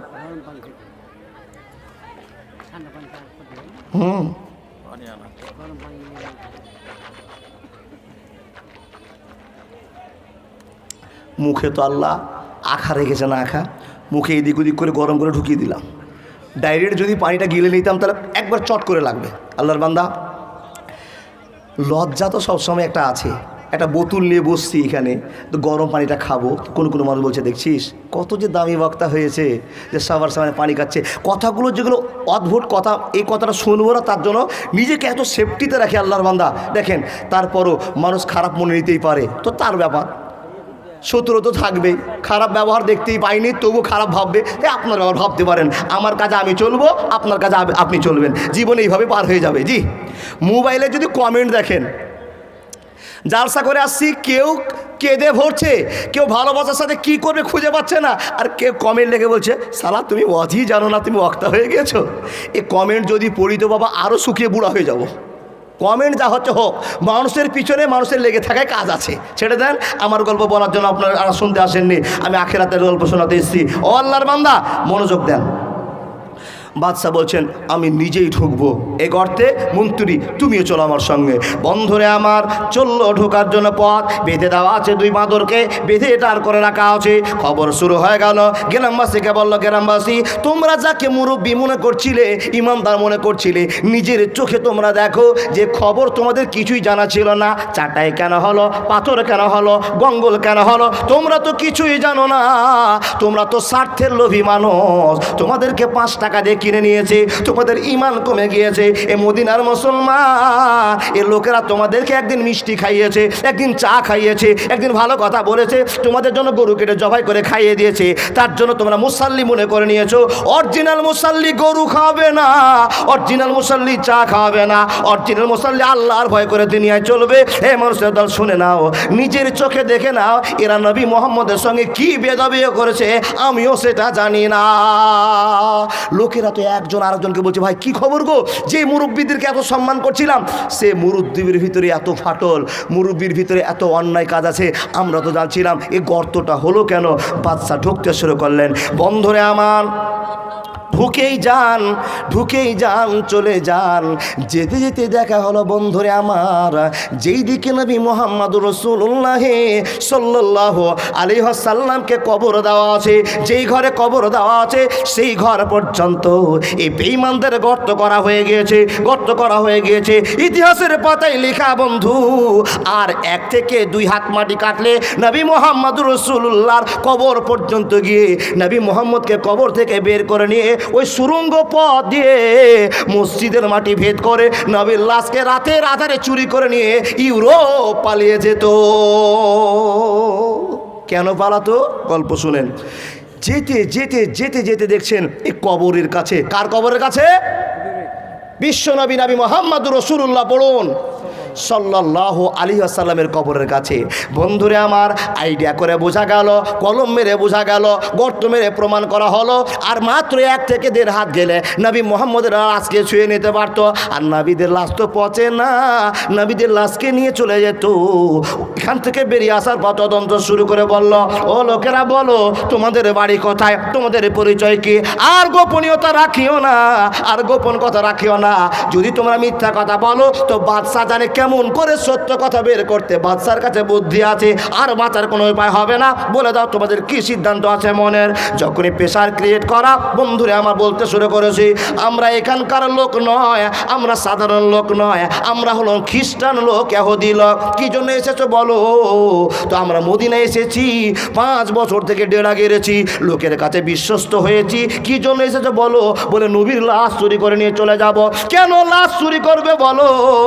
তো মুহাম্মদের লাশের এত দাম, এত দাম, এত দাম, এত সম্মান, এত সম্মান। এই মুহাম্মদকে যদি মদিনা থেকে নিয়ে ইউরোপে পালিয়ে যাওয়া যায় তাহলে গোটা মদিনার মানুষেরা পাগল হয়ে যাবে, মুসলমানেরা পাগল হয়ে যাবে। যে মুসলমানেরা মোহাম্মদ মোহাম্মদ বলে পাগল হয়ে আছে, এরা ভালোবাসা পাবে না। মদিনায় বরকত থাকবে না, মক্কায় বরকত থাকবে না। আমাদেরকে কোটি কোটি টাকা দিয়ে কিনে নেওয়া হয়েছে, আর আমাদের একটাই উদ্দেশ্য, নবী মুহাম্মদের লাশ চুরি করে নিয়ে পালিয়ে যাব। কোথায় পালাবে? ও আল্লাহর বান্দা, ইউরোপে পালাবে। কেন পালাবে? মুসলমানদের শক্তিকে হারিয়ে দিবে। তাহলে মুসলমানের শক্তিকে নিয়ে ভাবে কারা? ইহুদিরা, নাসারারা। নবী মোহাম্মদের শক্তি নিয়ে ভাবে নবী মোহাম্মদ কবরে ঘুমিয়ে আছে, আর তার ভালোবাসা গোটা পৃথিবীতে, বাংলাদেশ, নেপাল, চীন, জাপান, হোল্যান্ড, থাইল্যান্ড, যত রকমের দেশ আছে, লক্ষ লক্ষ দেশের মানুষেরা, 200 খানের বেশি উপরে দেশ আছে, সেই দেশের মানুষেরা মদিনার টার্গেট করেছে। কেন? হযরত মুহাম্মদের ভালোবাসার জায়গাগুলো চোখে দেখবো, আর সেখানে গিয়ে নামাজ পড়ে চলে আসবো। তাই তো আমার হাজী সাহেব মানুষ, ইমানদার মানুষ, আল্লাহওয়ালা মানুষ, মাগুরপুরি সাহেব 6 লক্ষ টাকা খরচ করে দিয়ে কাবা শরীফ দেখতে গিয়েছে। বাংলাদেশের লোক, ইরানের লোক, জাপানের লোক সব চলে গিয়েছে কোথায়? ভালোবাসা নিতে গেছে হযরত মুহাম্মদ। ইহুদিরা জানে, খ্রিস্টানেরা জানে, হযরত মুহাম্মদ যদি মদিনায় না থাকে মানুষের আশা বন্ধ করে দিবে, মহব্বত থাকবে না, ভালোবাসা থাকবে না, মুহাম্মদের লাশ চুরি হয়ে যাবে, অসম্মান মুহাম্মদের মুসলমানের হয়ে যাবে। ও আল্লাহ, এই পরিত্রাণ করার জন্য, এই পরিণামকে খারাপ করার জন্য তারা চলে এসছে। বন্ধুরে আমার, বাদশা শুরু করে দিলেন, এবার তোমাদের সাজা শুনে নাও। তোমাদের তো জীবনে আর বেঁচে থাকা হবে না, তোমাদের আর জীবনে বেঁচে থাকা হবে না। বন্ধুরে আমার, সেইখানে সাদার ব্যবস্থা হয়ে গেল। তাদের সাদার কথা বলতে গেলে অনেক টাইম পার হয়ে যাবে। এ মুসলমান, নবী মুহাম্মদকে টার্গেট কটা করেছে এখানে আপনি শুনে যান। হে আল্লাহর বান্দারা, আল্লাহ বলছেন, বান্দা, যে মুহাম্মদের লুঙ্গি খুলতে এত সম্মান হয়েছিল, লেংটা হয়ে যাওয়ার জন্য অজ্ঞান হয়ে পড়েছিল, হযরত মুহাম্মদের আকাশের মাটিতে সম্মান, কবরেও সম্মান, তার আখিরাতেও সম্মান, সেটা তোমরা জানো না, জানো না, জানো না। তাহলে আল্লাহ দেখেন কোথাকার সম্মান কোথায় বাঁচার চেষ্টা করলেন, যেই খবর পৃথিবীর কেউ জানে না। জানেন কে? আল্লাহ। আর আল্লাহ নুরুদ্দিন বাদশাকে দিয়ে নবীর সম্মানকে টিকিয়ে দিলেন। আল্লাহ বলছেন, যার সম্মান বাঁচাবো, এইভাবে সম্মান বাঁচাবো। মুসলমান, তুমি আল্লাহকে বিশ্বাস করছো না? তোমার সম্মান কত? শরীফ সাহেব মারা গেল বালুপাড়ার মাটিতে, আল্লাহর বান্দা, সকাল 8টায় আমি নিজে গোসল করেছি। এরকম আমার মতো হাজার হাজার মুসাল্লিরা টার্গেট করেছে 10টায় মাটি, 8টায় গোসল করতে হবে, 9টায় খাবার খাবো, শরীফ আলী সাহেবের জানাজায় দাঁড় হবো। তাই তো আমরা ঠান্ডাতে হুলহুল করে কাঁপতে কাঁপতে 2 রাত নেকি নেওয়ার জন্য ছুটতে আরম্ভ করলাম। মুসলমান, যেই শরীফকে আমি খারাপ বাসতাম আপনি খারাপ বাসতেন, যখনই শরীফের জানটা চলে গেল ইন্নালিল্লাহ পড়ে নিলাম, আর কেউ খারাপ বাসতে পারবো না। এখন সবার বন্ধু হয়ে গেল।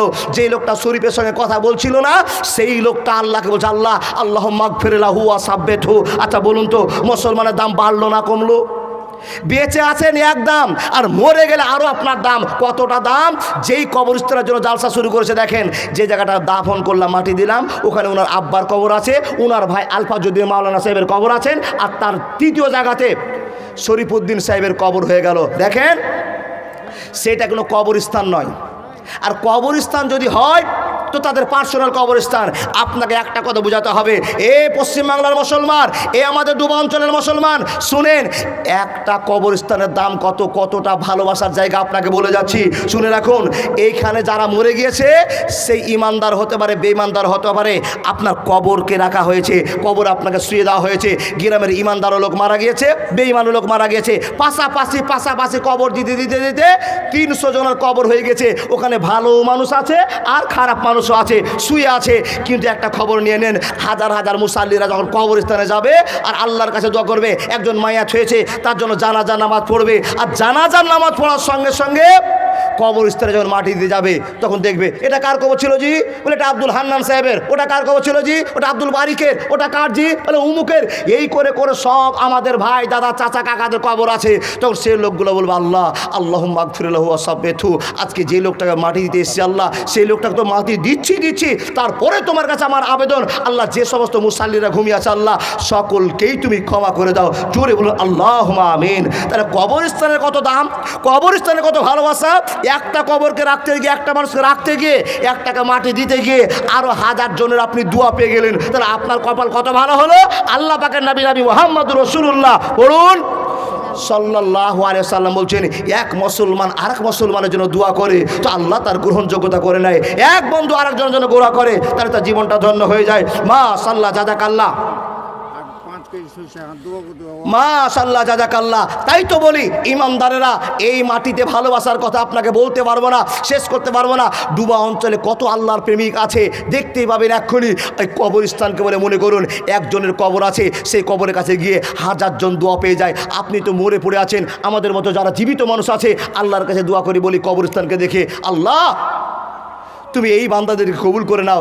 একজনকে মাটি দিতে গিয়ে আবার পুরনো কবরগুলোকে স্মরণ হয়, আর সেই স্মরণে গিয়ে আপনার ছেলেটা কবরের পাশে গিয়ে আল্লাহর কাছে কাঁদতে শুরু করে, আল্লাহ আমার বাপের মতো 1000টা বাপ ঘুমিয়ে আছে, আমার ভাইয়ের মতো 1000টা ভাই ঘুমিয়ে আছে, আমার মায়ের মতো 1000 মা ঘুমিয়ে আছে। এটার নাম কবরস্থান। এখানে একজন আমার কবর নাই, এখানে হাজার হাজার লোকের কবর আছে।